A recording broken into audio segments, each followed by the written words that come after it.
This is something that I saw yesterday. You're the first one to bring this up, and then since you brought this up, it's become a big thing. I've seen a lot of people in Kansas City radio has been talking about this. Is Rashee Rice extension time? So I'm going to post that tweet that you posted a couple days ago, right after the game. So this is from you. This is Lance's Twitter account, guys. It's a great Twitter account. It'll make you mad sometimes, but you'll also agree with it too. But hopefully the Chiefs have extension in place for Rashee Rice. If you think he looked great yesterday, it will continue to looking great this season. Wait until you see him in a contract year in 2026. Get him signed as soon as humanly possible. So, Lance, just naturally, and ever since you posted this, I've seen a lot of people also take this and also talk about this as well. You guys remember the whole Tyreek Hill thing? We waited a long time to get the extension done, and it happened. We wait till the last hour, and Tyreek Hill waited to see what Devontae Adams got, and once Devontae Adams got what he got, he was like, "No, I want a little bit more than that." So you are kind of right on this. But what is this? When you say this, right? Is this more because you feel snake bitten about how the whole Tyreek Hill thing went? Or is this more like, hey, be proactive, just get on top of it now? And also, too, I know where you stand on this, but I want our viewers to see this. Where is Rashee Rice in your priority of guys who are either coming up on a contract year or going to be in a contract year in 2 years from now? Where is he priority wise for you? Well, I'm going to answer the third question first and work my way back, kind of like a Tarantino movie, if you will. And I think the reason why is because I think the third question is the most important part.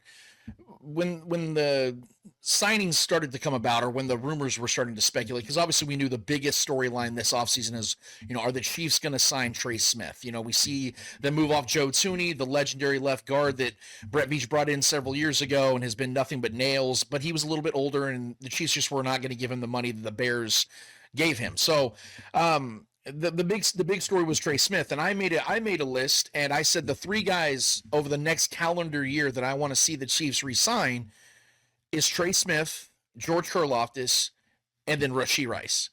Now, those first two guys got signed in succession this offseason. I wasn't expecting Rashee Rice to get an extension this year, not only just because of the off-field stuff, but because also the Chiefs have another year of control in 2026 for him, so they have more time to negotiate with him. But he is somebody that I see as the absolute importance, and if anybody wants to disagree with me, just look at the Chiefs' social media, or any platform that's talked Chiefs over the last couple of weeks, talking about the return of Rashee Rice and how excited everybody's been, and not just excited, but the result that came about in that Raiders game. You could talk about, it was the Raiders, but I'm gonna be honest with you, I don't think it mattered who the Chiefs played that day. Rashee Rice was going to go off. The Chiefs were going to make sure they got him going, because it's very evident that he is by far the most important weapon, the most important skill position player on this Chiefs roster. And it showed early and often the entire time he played in that game that the entire Raiders defense was gawking at him. And that's only going to pay dividends for everybody else. And that's the point and why the emphasis I've put on it. I understand the off-field stuff is a concern. You have to pay attention to those things. If you're a responsible owner, GM, head coach, you have to be paying attention to those things.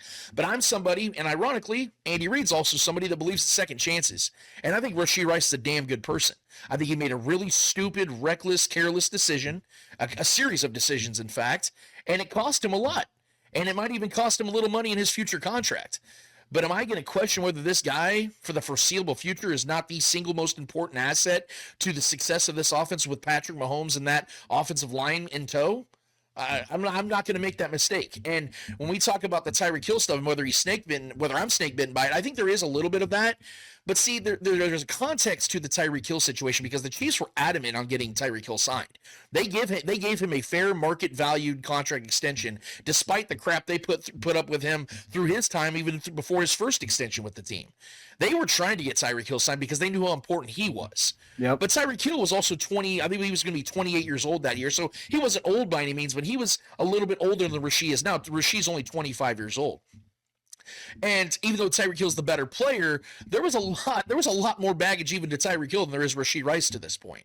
And I think that was his second contract, correct? That was the second one. Yep, that would have been a second extension. The Chiefs got a little bit of a discount because of Tyreek Hill's first situation that he was overall ultimately exonerated from.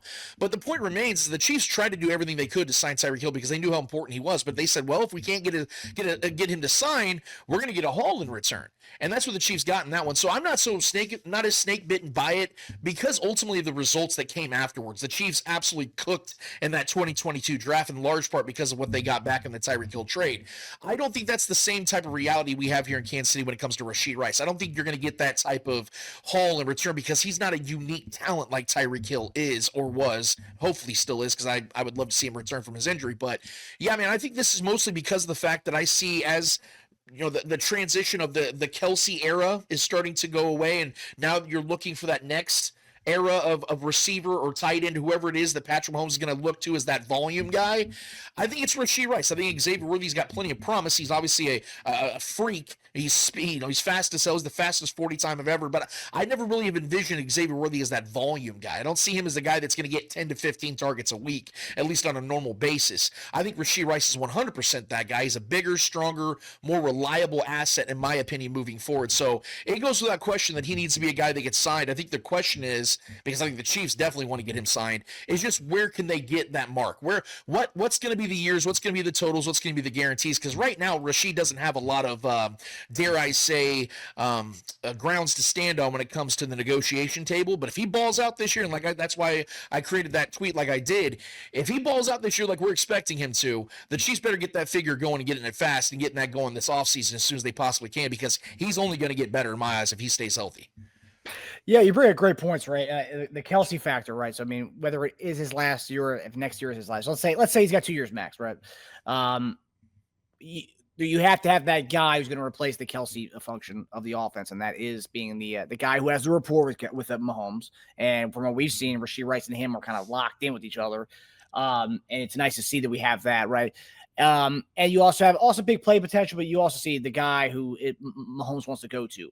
And you see this first game back, 10 targets. Since he's been there, he's been that guy for Pat. And even coming out of college, we all saw the as far as a reroute, he was one of the number one receivers as far as rerouting. And you could tell right away, like, oh, that guy's going to be a perfect fit with Pat because, extending plays and whatnot. He knows how to do that already. So he doesn't have to be taught that. It was kind of inherently in him already. So, and then, yeah, so Kelsey's off the books, right? He goes off. So that money's going to be there as well. And I know McDuffie, and I know your stance is on McDuffie. I know you don't think we're going to pay him because Veach, just goes without paying his DBs. He doesn't pay DBs much. We've seen the Legere Sneed stuff. He's kind of Charvarius Ward. All these guys go, and he doesn't pay them. And we've also seen his success in finding guys like Noah Williams in the 3rd round, guys like Jalen Watson in the 7th round. We've seen that success there. But where we haven't seen success is finding those gems with wide receivers, Rashee Rice and Xavier Worthy being the only ones we've pretty much found success in, and those are early round picks. They weren't late round picks like we found with with the DBs. So I think that is where that's where my head takes me. I think McDuffie's great. I'm not dogging McDuffie, but I do see if we're going to take a more of a stance is getting the guys that Pat feels comfortable with and keeping him around.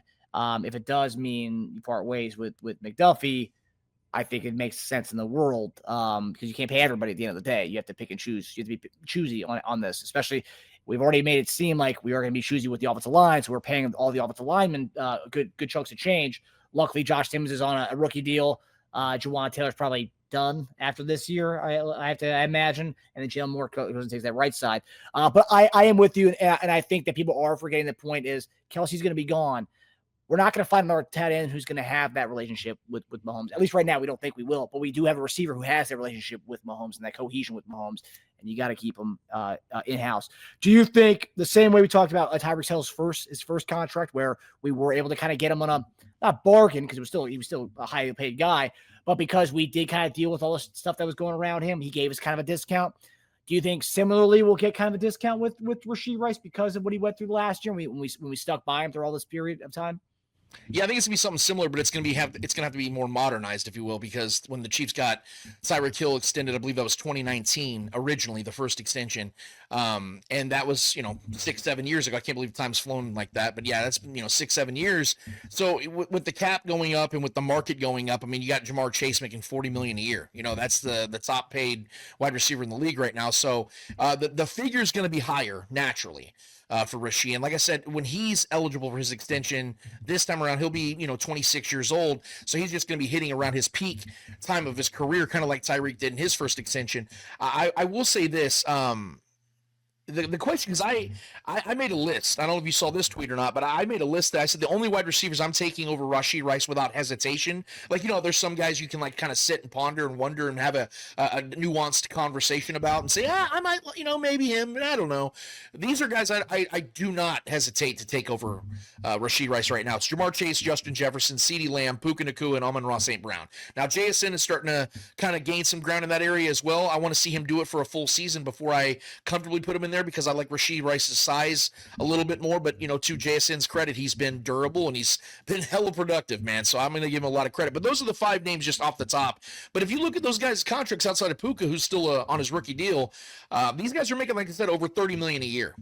And I have a hard time believing. I mean, you look at guys like Terry McLaurin. I think right now Rashee Rice is a better receiver than Terry McLaurin. I'm a big Terry guy. I like Terry a lot, but he's 30 years old, and I think Rashee's got a longer trackway, and I think he's just the more talented overall receiver. Terry McLaurin's making $29 million a year. Brandon Ayuk hasn't played since I think Moses was alive. He's making $30 million. Tyreek Hill going to be 31 with his leg is a 7 right now. He's making over $30 million a year. So Garrett Wilson, 32.5, awesome player, but he's on a bad team and he's not producing. DK Metcalf, $32.9 million. I think Rashee Rice is just as good, if not better, than DK Metcalf. I really do. So you're going to have to get kind of close to this market. And I think even with a quote-unquote discount that I think the Chiefs could get with Rashee, he's going to still have a market out there. There are going to be teams that are going to be like, all right, man, if the Chiefs don't get that deal done, we will sign him. We could trade for Rashee Rice. Like I said, I don't think they would get a Tyreek Hill-esque type of trade. That was a very unique trade the Chiefs got for Tyreek Hill because of his unique talent and the desperation of the Dolphins as well. I do think, though, it would have to be a 4-year deal, roughly $30 million a year at the starting grounds, man. So the Chiefs would have to pay him over $100 million, and I know that might make Chiefs fans cringe for a multitude of reasons, and I understand it. But like I said just a minute ago, and I hate to repeat myself here, Marcus, but think about the excitement these fans have been having for the last couple of weeks knowing this guy was returning. There's a reason for that, and you saw it on full display on Sunday, and you're going to continue to see it every week from here on out. This dude is just different from the rest of the pack on this team. You've seen Patrick Mahomes have good numbers with Xavier Worthy and Hollywood Brown and Travis Kelce, Juju, Tyquan Thornton, but when you see Rashee on the field, it just looks like everything's on easy mode for Patrick. Everything just flows at a different level. That's not going anywhere if the Chiefs don't want it to. And I have a hard time believing, because to your point, there's a point I've been trying to echo as well.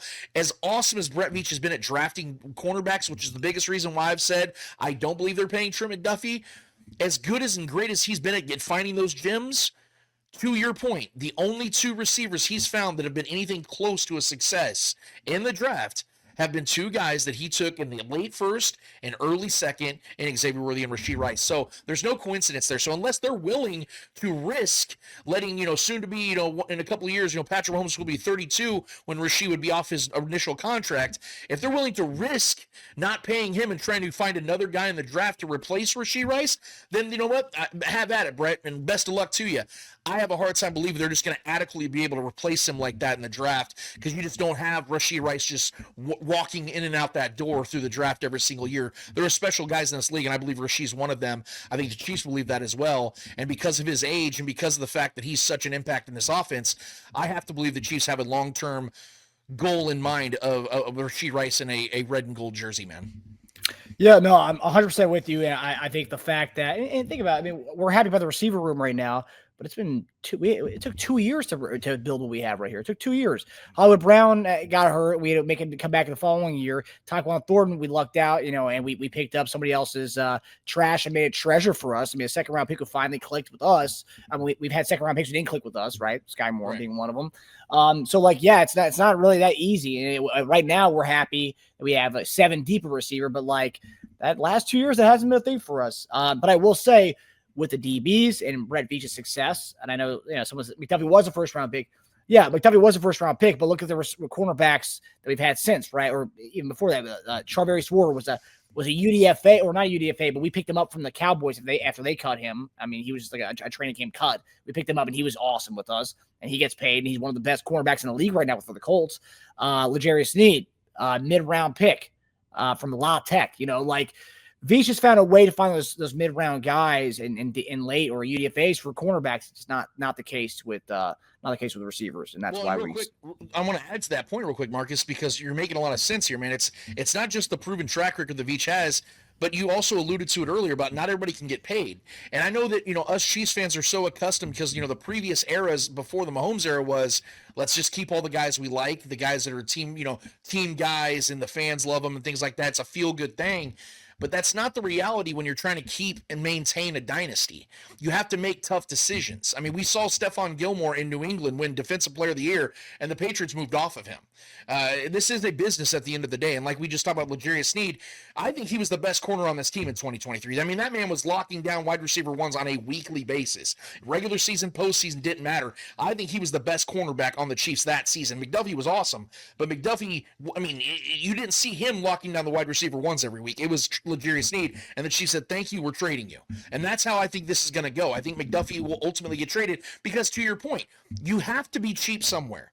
The Chiefs' offensive line is already decently expensive, is only going to continue to get expensive. You have all the skill position players that we're talking about. Rashee Rice and Xavier Worthy are ultimately going to get their deals. Patrick Mahomes is making tons of money.